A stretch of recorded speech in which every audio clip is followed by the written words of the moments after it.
Hi, I'm just a fat little Asian man, and this is Madagascar. Looks really nice, doesn't it? Well, for King Julian here, it might be an untouched paradise for hyperactive lemurs. It's really far from a paradise for us humans. Madagascar is widely regarded as one of the poorest countries in the world. Its GDP per capita is just $545, fifth lowest in the world. Its corruption perceptions index came out at 26 out of 100, ranked 140 out of 180 countries. It also has the third highest poverty rate, with 70% of its citizens living under $2 per day. Seeing how second place goes to Equatorial Guinea, where corrupt elites literally separate themselves from the poor mainland, and first place belongs to South Sudan, which needs no further explanation, the pretty low standards really doesn't help Madagascar's case at all. Naturally, people aren't going to be happy in long times of economic struggle, especially without water and power as well. Which is why, in October 2025, massive youth-led protests overthrew the president and sent him back to France. The guy they kicked out, Andry Rajoelina, had also become president in 2009 after protests had taken down the former government, making this an extremely ironic, come full circle moment for Madagascar. You see, Rajoelina became popular for calling out the corruption and elitism of the former government, making the former DJ one of the most politically popular figures in the country. And yet, the story is all too familiar. Rajoelina went all Animal Farm and decided to become part of the elite he vowed to change. Honestly, people should have seen it coming when he illegally decided to become French. Another interesting observation is that the government of Madagascar was overthrown twice, each because of something from Asia. We can see that the One Piece flag, a symbol from a Japanese anime, was one of the key symbols of the Gen Z protests in Madagascar. A flag from an anime, toppling governments through its images of freedom and determination. In 2009, however, it's quite the opposite story, where a symbol of expansion and greed caused the people to overthrow their government. All starting with a deal with my home country of South Korea. A deal made between the government of Madagascar and a Korean conglomerate named Daewoo Logistics. On the surface, the deal seems like any other investment deal. The Malagasy government is looking for ways to develop their industries and create more jobs, but doesn't quite have the means to do it yet. So they find a foreign company that's capable of doing so, in this case Daewoo Logistics, and ask to do it for them in exchange for some land. Sounds quite simple, right? Well, the problem lies in the scale. Daewoo Logistics asked for a whopping 1.3 million hectares. That's bigger than the entire country of Qatar, or for my American viewers, slightly smaller than the state of Connecticut. It's not much compared to Madagascar's total mass, but it's around half of all its farmable land. Did I also mention that the lease duration would be for 99 years? At the time, that was over twice as old as the country of Madagascar's entire existence. It's also roughly the same amount of time the British were allowed to rule over Hong Kong. This deal was what ultimately drove the Malagasy people to organize massive protests to take down the government in 2009. Some of you might be asking, but Flam, I've seen worse corruption in Asia today. It doesn't seem so coup-worthy, to be honest. And yeah, to today's standards it might not look like much, but we have to understand it from the people's perspective. Back in 2008, around 80% of the population lived in poverty, under just $2 a day. Meanwhile, 50% of the population lived in extreme poverty, meaning under $1 a day. Starvation was rampant and food prices were going through the roof. Just imagine, in a situation like this, the government was about to give away half the farmland to a company that was going to use it to grow corn just to export it off halfway across the globe. Oh, also one crucial detail, Daewoo Logistics would pay almost nothing to lease the land. The only cost was a promise to make 70,000 jobs and farm development. To many people, it looked like the government was basically getting ready to perform a huge land grab, meaning that they were going to seize large amounts of undocumented land and displace those who had traditionally used it. Yeah, these colonialism vibes induced PTSD for Madagascar, as they had previously suffered 60 years of one of the most devastating colonial histories under France, the best at making extractive institutions that last to this day. The French were also really good at committing brutal killings to suppress all rebellions. Brutal enough to keep the head of the king they beheaded, returning it only recently. Brutal enough to kill between 50,000 to 100,000 people in 1947, post-World War II. This deal was exposed by the UK-based Financial Times as neo-colonialism, and when the British call you out as colonialism, you know that they got the expertise to point it out. Even though the people were outraged, the government persisted on with the deal. Why? The president at the time, Mark Ravalomanana, loved capitalism. His whole identity was that he would bring sweet capitalism to Madagascar after the previous socialist regime collapsed.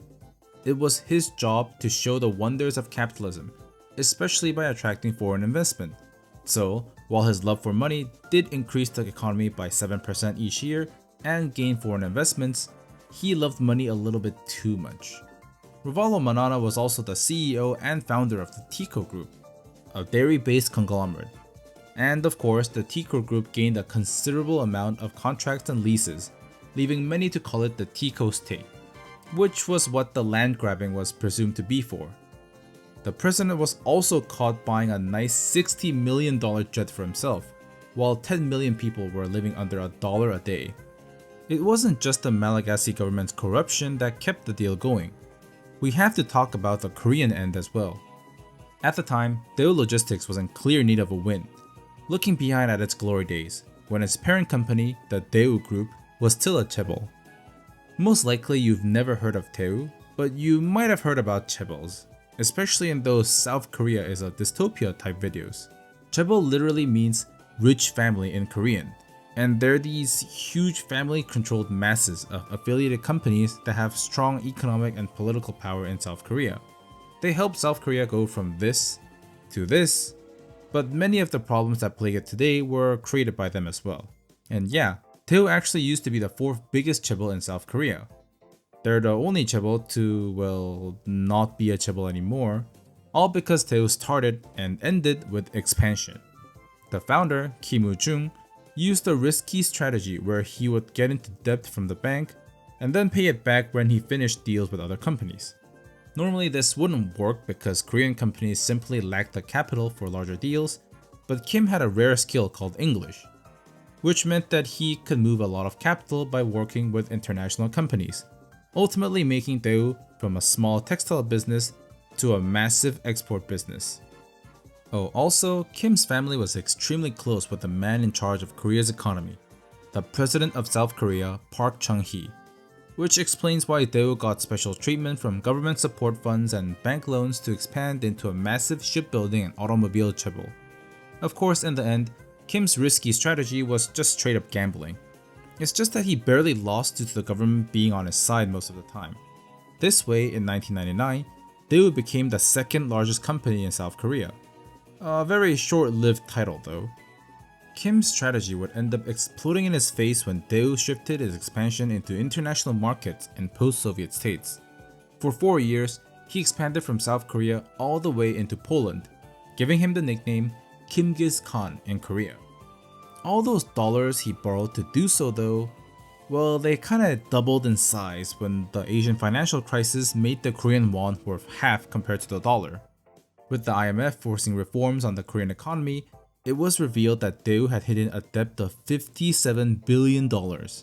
By today's standards, that would be roughly $110 billion, around 9 times the net worth of Samsung's CEO. Naturally, not even the government could help with Daewoo's debt, and it had to be dismantled. The dismantling of Daewoo exposed all the tax fraud, bribery, and unlawful practices the company was doing at the time. It also meant that the remainders of Daewoo were out of the government's favor, desperate to win it back.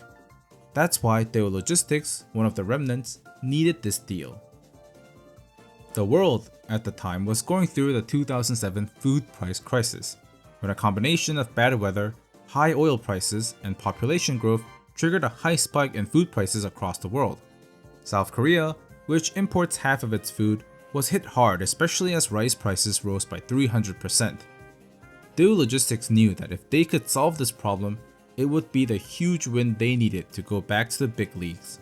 Which is just poetry that it ended up in a failed deal full of expansion and corruption similar to the company's past. Ultimately, the deal was cancelled as the military performed a coup and appointed Ravalomanana the next president. We will never know the true impact of the deal for sure, but we do know that things in Madagascar didn't really change. After Rajoelina became president, the international community isolated Madagascar, taking away all the investments and aid, slapping on sanctions in their place. Of course, improvements were unlikely under Rajoelina anyway, as he was basically the DJ Khaled of Madagascar, making mediocre concerts by mostly using connections from his wife's advertising firm and his dad's military wealth. I mean, just imagine if DJ Khaled was your president. No wonder the people overthrew the government. As of now, Madagascar's military has taken over the government and has promised to start elections again in 2 years. It remains a mystery if they will keep that promise, with Madagascar still plagued by extreme poverty, corruption, and a broken economy. You know, all that corruption, government instability, and poverty, along with the fact that their ancestors migrated from Borneo, makes it seem like Madagascar maybe qualifies to be in ASEAN. Now that Timor-Leste is in ASEAN, I guess Madagascar for ASEAN 2026? Thanks for watching. If you enjoyed my video, please subscribe. I do everything by myself and I don't use AI, evident from my non-existing editing skills, so it helps me a lot if you subscribe. It's either that or please find me a job, please.